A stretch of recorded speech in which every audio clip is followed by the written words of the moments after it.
Farakka ITI government ITI college থেকে সবাইকে সুপ্রভাত। আজকে আমরা একটা প্রেজেন্টেশন করেছি যেটার নাম হচ্ছে হ্যান্ড লিভার শেয়ার।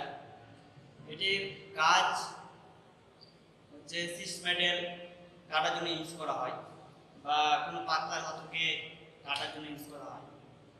তো এটি খুব সুবিধাজনক আছে, যেমন এটাতে কোনো বিদ্যুৎ প্রয়োজন হয় না, কাটার জন্য খুব সময়ের প্রয়োজন হয় না, খুব সহজেই কেটে যায়।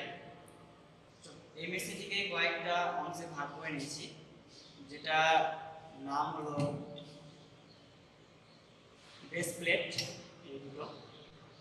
আর এটা যেটা আছে এটা হচ্ছে ফ্রেম, আর এদিকে যেটা আছে এটা হচ্ছে লোয়ার ব্লেড, উপরে যেটা পোর্শনটা যেটা আছে এটা আপার ব্লেড। অ্যাডজাস্টেবল নাট, এটা হচ্ছে লিভার হ্যান্ডেল, আর এই পোর্শনটার নাম হচ্ছে লেফট লাইন। অসংখ্য ধন্যবাদ।